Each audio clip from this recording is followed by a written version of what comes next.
Good morning, नमस्कार। मैं ओम प्रकाश मेहरा।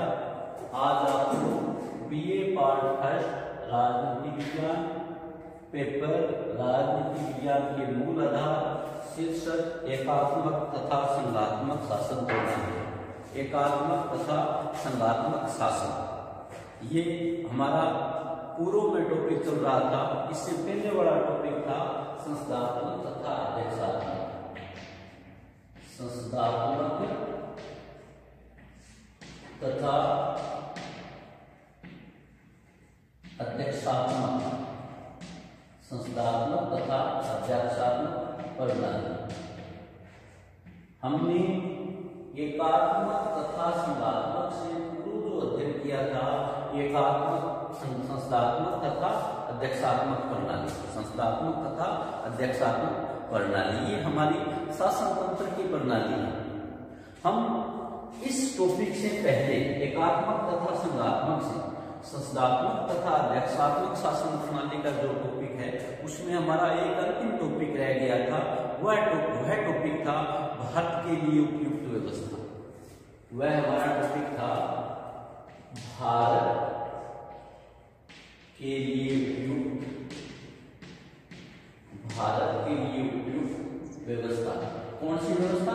शासन व्यवस्था। कौन सी शासन व्यवस्था? संस्थात्मक तथा अध्यक्षात्मक। इनमें से भारत के लिए कौन सी अच्छी व्यवस्था है भारत के लिए? तो हमें देखना है भारत के लिए संस्थात्मक व्यवस्था अच्छी है या फिर अध्यक्षात्मक और संस्थात्मक शासन व्यवस्था का हमने अध्ययन किया। उसमें हमें अध्ययन करने के बाद हमारा अंतिम टॉपिक उस वीडियो में रह गया था। वो अंतिम टॉपिक ये था कि भारत के लिए अच्छी व्यवस्था कौन सी है। भारत के लिए कौन सी शासन प्रणाली अच्छी है? संस्थात्मक है या फिर अध्यक्षात्मक है? हम बात करते हैं राष्ट्रीय आंदोलन। देश की स्वतंत्रता के लिए जो हमारा आंदोलन चला था उस काल से ही भारत में संसदीय शासन व्यवस्था की स्थापना का लक्ष्य है, क्योंकि भारत ब्रिटेन का उपनिवेश था और ब्रिटेन में संसदीय शासन व्यवस्था थी। इसलिए भारत वो व्यवस्था अपनाना चाहता था जिस व्यवस्था से वो परिचित है। ब्रिटिश शासन के अंतर्गत भारतीय जनता का नेतृत्व करने वाले वर्ग के द्वारा इसी शासन व्यवस्था का प्रशिक्षण दिया गया था। इसी शासन व्यवस्था के लिए प्रशिक्षण था। इसलिए जब भारतीय संविधान सभा के सम्मुख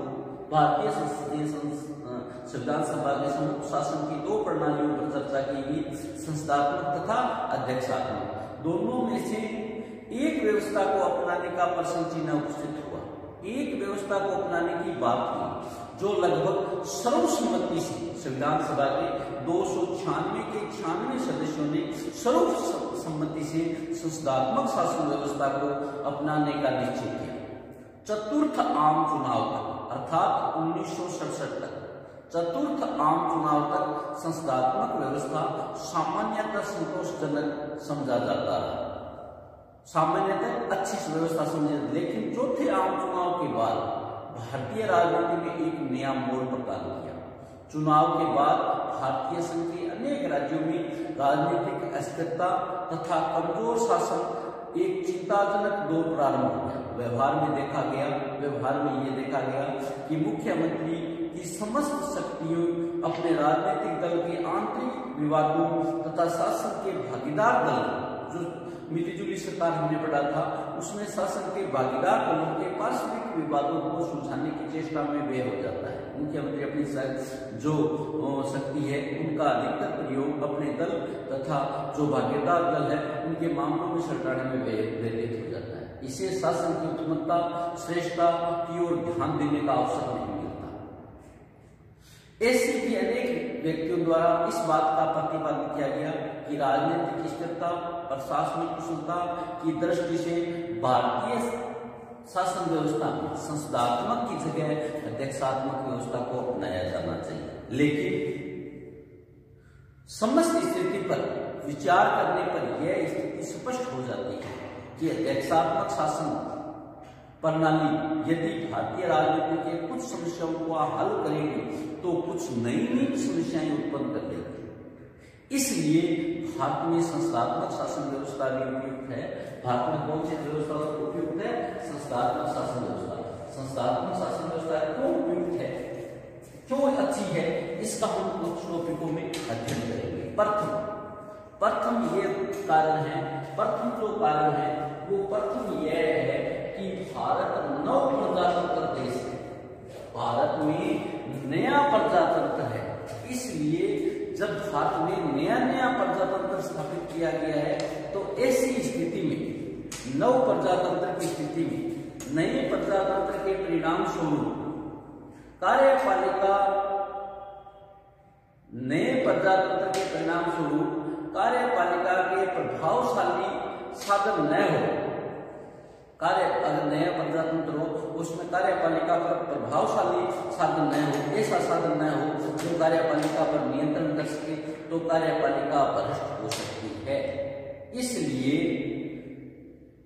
कार्यपालिका निर्कुश हो जाने की स्थापना हो जाती है। अतः लोकतंत्र को सजीव बनाने रखने के लिए भारत में संस्थात्मक शासन व्यवस्था जरूरी है। पहला निर्कुशता रोकने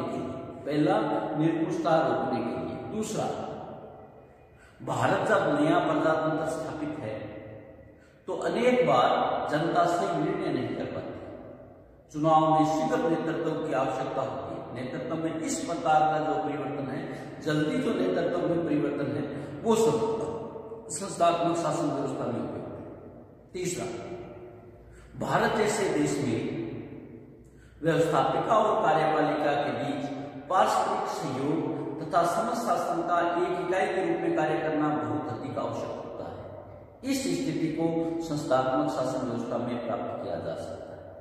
चौथा, भारत में लोकतंत्र नया स्थापित है, इसकी सफलता के लिए जन चेतना आवश्यक है। इसलिए जन चेतना के लिए संस्थात्मक शासन व्यवस्था आवश्यक है। इस प्रकार भारत में संस्थात्मक शासन व्यवस्था के 4 कारण हैं। एक तो कार्यपालिका की निर्कुशता के लिए, दूसरा आवश्यक परिवर्तन करने के लिए, तीसरा कुशल नेतृत्व देने के लिए, और चौथा जन चेतना करने के लिए। इस प्रकार हम कह सकते हैं कि भारत में संस्थात्मक शासन व्यवस्था उपयुक्त शासन व्यवस्था है, संस्थात्मक शासन व्यवस्था अच्छी शासन व्यवस्था। अब हम बात करते हैं, आज जो हमारा टॉपिक करना है, आज जो हमारा अध्ययन का विषय है, एकात्मक तथा संघात्मक शासन व्यवस्था। अब हमारा जो अध्ययन का बिंदु रहेगा एकात्मक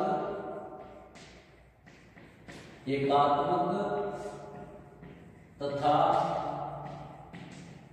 संघात्मक प्रणाली। एकात्मक तथा संघात्मक प्रणाली हम बात करते हैं, अध्ययन करते हैं एकात्मक तथा संघात्मक शासन प्रणाली। तो एकात्मक प्रणाली कौन सी है, संघात्मक प्रणाली कौन है? देखिए, एकात्मक शासन व्यवस्था वह शासन व्यवस्था है। एकात्मक शासन व्यवस्था का तात्पर्य राज्य की एक केंद्रीय व्यवस्थापिका सभा में केंद्रित होना है, जबकि संघात्मक शासन व्यवस्था का तात्पर्य राज्य की शक्ति ऐसी सहयोगी सत्ताओं में विभाजित होना है जिसमें प्रत्येक अपने क्षेत्र में वैधानिक दृष्टि से स्वतंत्र हो। एक राज्य में संविधान के आधार पर शक्तियों का जो केंद्रीकरण या वितरण किया जाता है, उसके अंतर्गत हम शासन की इकाइयों के बीच संबंध पाया जाता है। इस प्रकार हमें 2 प्रकार की शासन व्यवस्था स्थापित होती है, 2 प्रकार की शासन व्यवस्था होती है, एक एकात्मक, दूसरी संघात्मक। हम बात करते हैं एकात्मक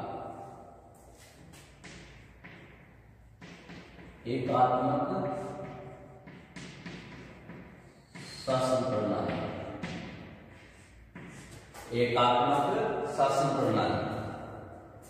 एकात्मक शासन प्रणाली वह प्रणाली जिसके अंतर्गत संविधान के द्वारा शासन की सारी की सारी शक्तियां केंद्रीय सरकार में निहित की जाती है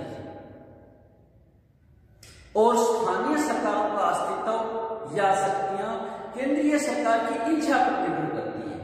विभिन्न मतदाताओं ने, विभिन्न विद्वानों ने एकात्मक शासन व्यवस्था की कुछ परिभाषाएं दी है, जिसमें डॉक्टर फाइनर की परिभाषा है, एकात्मक राज्य वह है जिसमें शासन सत्ता और शक्ति एक केंद्र में निहित होती है और इसके इच्छा अनुसार या केंद्र की इच्छा अनुसार सारे कानूनों का निर्माण होता है। डायसी के अनुसार यह है कि एक केंद्रीय शक्ति द्वारा सर्वशक्ति का प्रयोग किया जाना ही एकात्मक शासन है।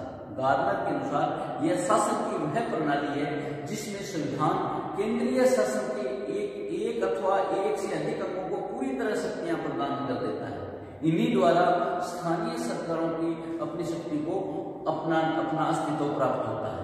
उपयुक्त जो तीन परिभाषाएं हैं फाइनल की, डायसी और गार्नर की, उसमें स्पष्ट होता है कि एकात्मक शासन केंद्र तथा प्रांतों में वैधानिक दृष्टि से शक्तियों का कोई विभाजन नहीं होता, अपितु सारी शक्तियां केंद्र के पास ही होती है या केंद्रीय सरकार की इच्छा पर निर्भर है कि व्यवहार में समस्त शक्तियों का वह खुद प्रयोग करता है या फिर प्रशासन को सुचारू रूप से चलाने के लिए स्थानीय सरकारों को दे दे।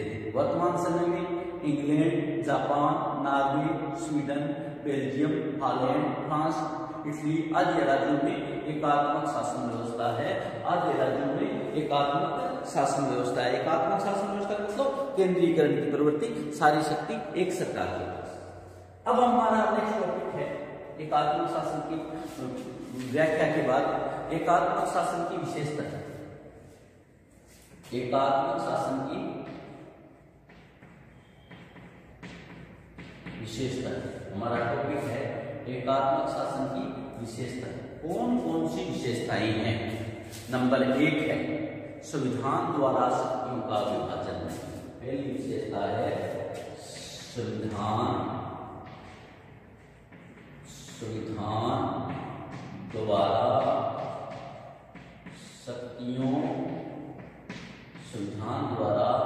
शक्तियों का विभाजन नहीं।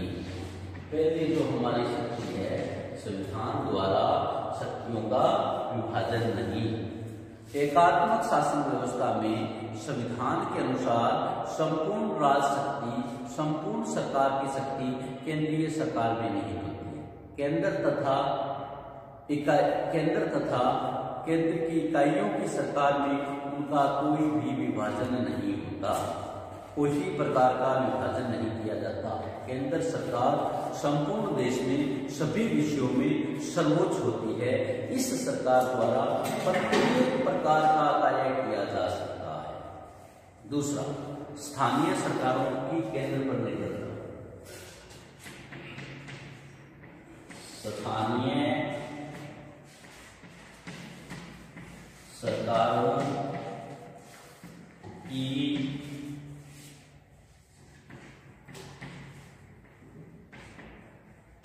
केंद्र पर निर्भरता। स्थानीय सरकारों की केंद्र पर निर्भरता। दूसरी जो विशेषता है कि स्थानीय सरकारों की केंद्र पर निर्भरता होती है। एकात्मक शासन व्यवस्था के अंतर्गत स्थानीय सरकार का स्वरूप और शक्तियां केंद्र सरकार की इच्छा पर निर्भर करती है।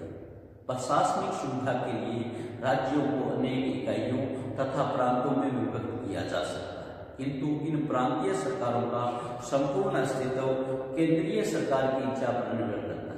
संविधान के अनुसार प्रांतीय सरकारों की अपनी कोई पृथक एक स्वतंत्र शक्ति नहीं है।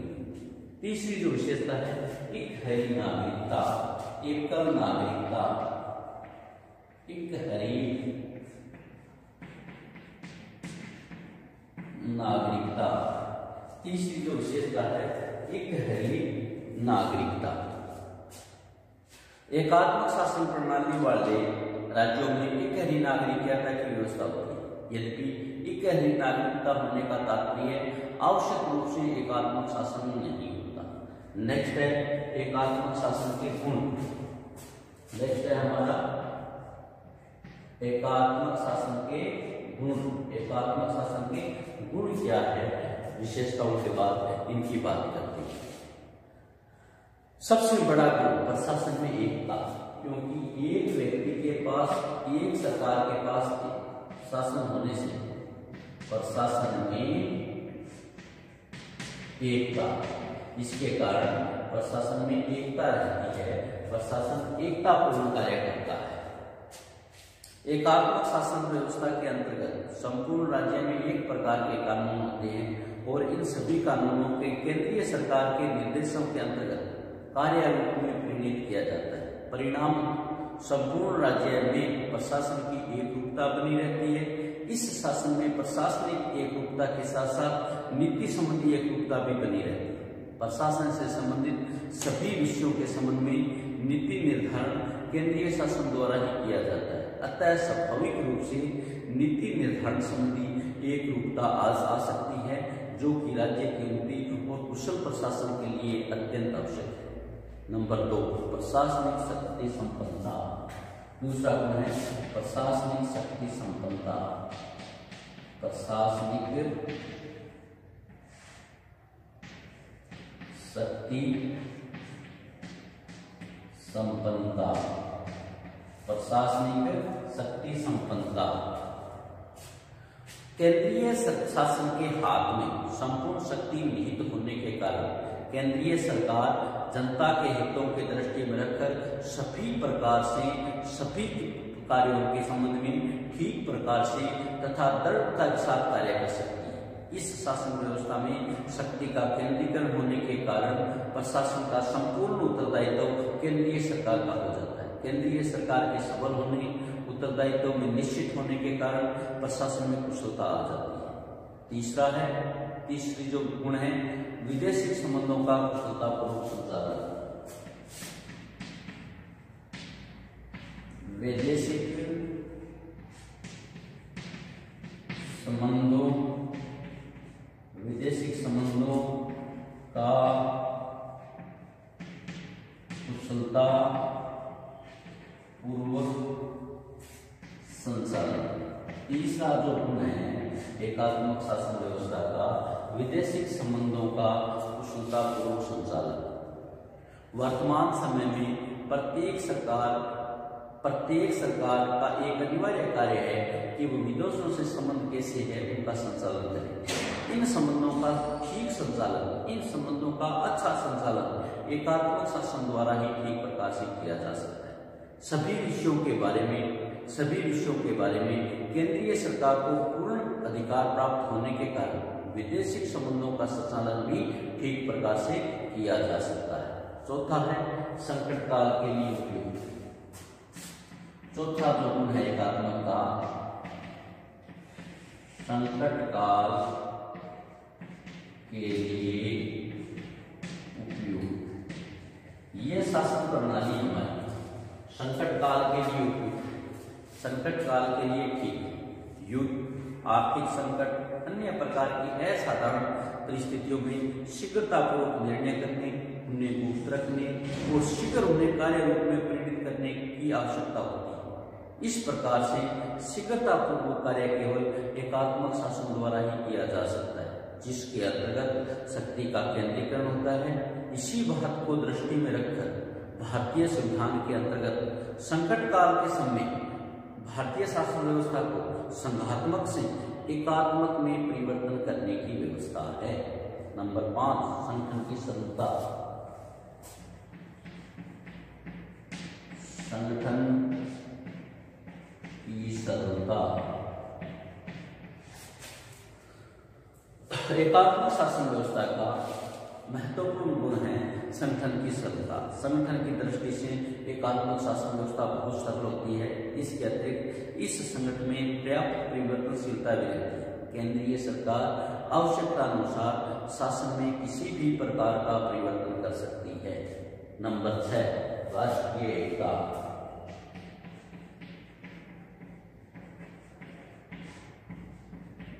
राष्ट्रीय एकता। शासन की एकात्मकता होने के कारण संपूर्ण देश के लिए एक से कानून होते हैं, एक ही प्रकार से उन्हें कार्य रूप से परिणत करने की व्यवस्था होती है, एक ही प्रकार की न्याय व्यवस्था होती है। सभी देशवासियों की एक ही प्रकार की परिस्थितियों में रहने के कारण स्वाभाविक रूप से उसमें राष्ट्रीयता बंधन सुदृढ़ होती है। नंबर 7 मितव्ययिता।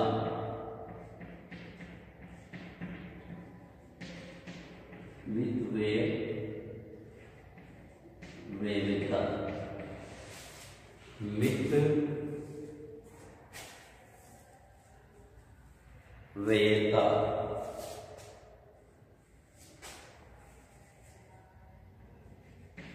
एकात्मक शासन व्यवस्था का गुण है ये मितव्यय शासन है। इसमें विभिन्न स्थानों में केंद्रीय तथा प्रांतीय सरकारों में दोहरे कर्मचारी नियुक्त करने की आवश्यकता नहीं होती और शासन मितव्यय रहती है। 8वां है छोटे देशों के लिए उपयुक्त।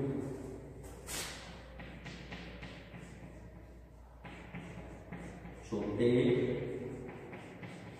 देशों के लिए उपयुक्त। ये शासन व्यवस्था छोटे देशों के लिए बहुत ही उपयुक्त है। छोटे देशों के लिए अच्छी शासन व्यवस्था है। एकात्मक शासन व्यवस्था छोटे देशों के लिए बहुत उपयुक्त सिद्ध है, क्योंकि इस शासन व्यवस्था में सब भेद समाप्त करके संगठन और एकता स्थापित की जाती है। नेक्स्ट है हमारा एकात्मक शासन व्यवस्था के दोष।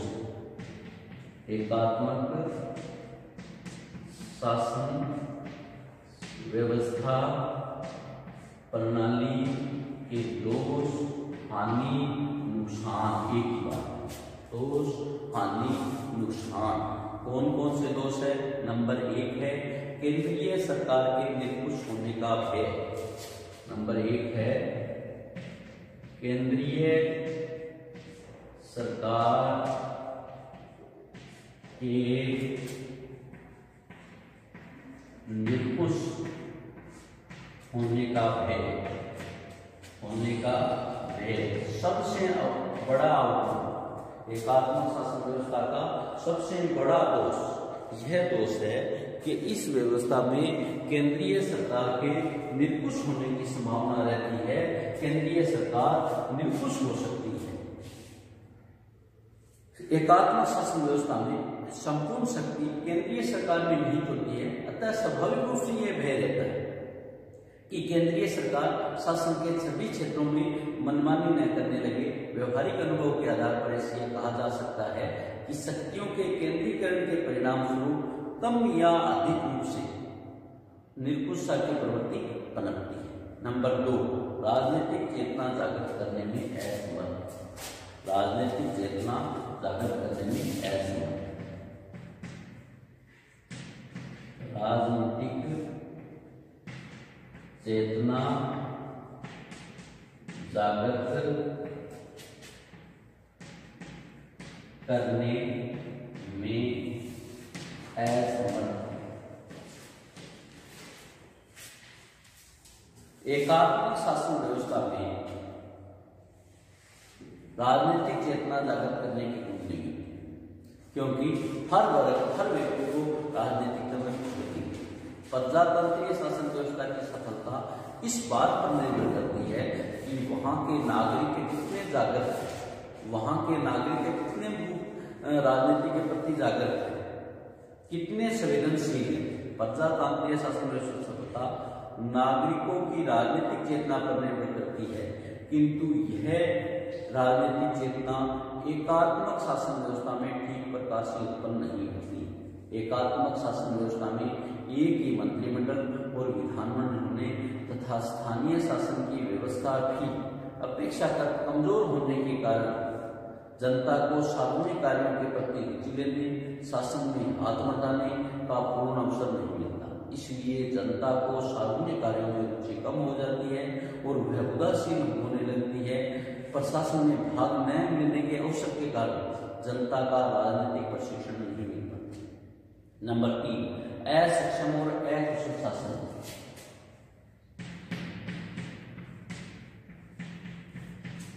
असक्षम और अकुशल शासन। तीसरा जो दोष है वो असक्षम, अक्षम और अकुशल शासन। एकात्मक शासन व्यवस्था में संपूर्ण शक्ति केंद्र सरकार के हाथों में निहित रहती है, किंतु राज्य में किसी एक विशेष स्थान पर स्थित केंद्रीय सरकार इस बात से आशा नहीं की जा सकती कि वह देश के विभिन्न भागों की आवश्यकताओं को ध्यान में रखकर ठीक प्रकार से समझकर उचित प्रकार से शासन करेगी। यद्यपि एकात्मक शासन व्यवस्था में भी प्रांतीय सरकारों की स्थापना की जा सकती है, किंतु ये प्रांतीय सरकारें या स्थानीय सरकारें पूर्ण पूर्ण रूप से केंद्रीय सरकार पर निर्भर होने के कारण ठीक प्रकार से प्रशासन कार्य नहीं कर सकते। नंबर 4, स्थानीय संस्थाओं के कार्य में बाधा। स्थानीय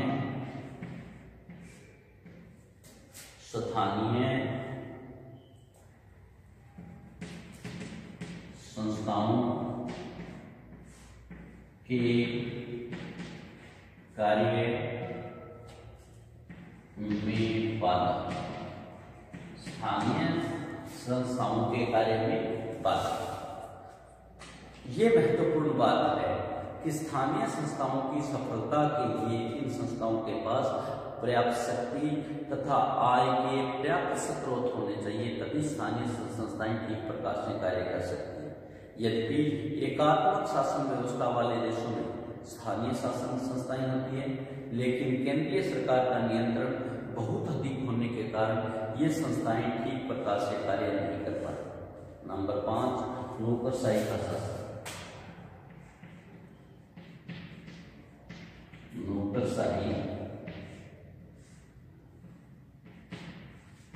का शासन। नौकरशाही का शासन। एकात्मक शासन व्यवस्था में जनता को शासन में सभी सत्रों पर सक्रिय रूप से भाग लेने का अवसर नहीं मिलता, इसलिए शासन शक्ति सरकारी कर्मचारियों के हाथों में केंद्रित हो जाती है और नौकरशाही का स्वेच्छाचारी शासन स्थापित हो जाता है। नंबर 8, विविधताओं वाले विशाल राज्यों के लिए विविधताओं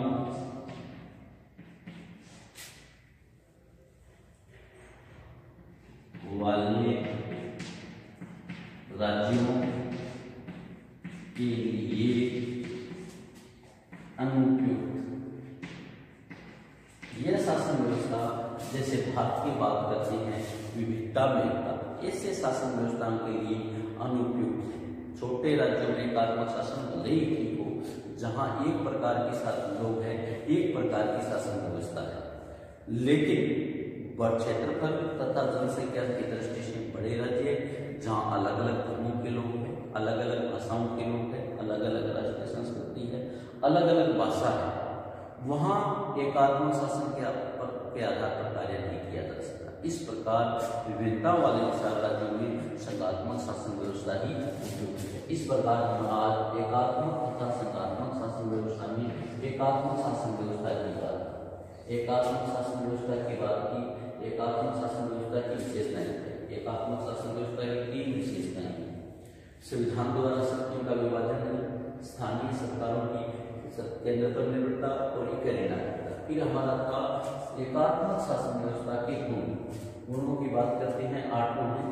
प्रशासन में एकता, प्रशासन की शक्ति संपन्नता, विदेशी संबंधों का कुशलतापूर्वक संचालन, संकट काल के लिए उपयुक्त संगठन की सरलता, राष्ट्रीय एकता, मितव्ययता, छोटे देशों के लिए। फिर हमारा नेक्स्ट 3 नंबर पॉइंट है एकात्मक शासन के दोष।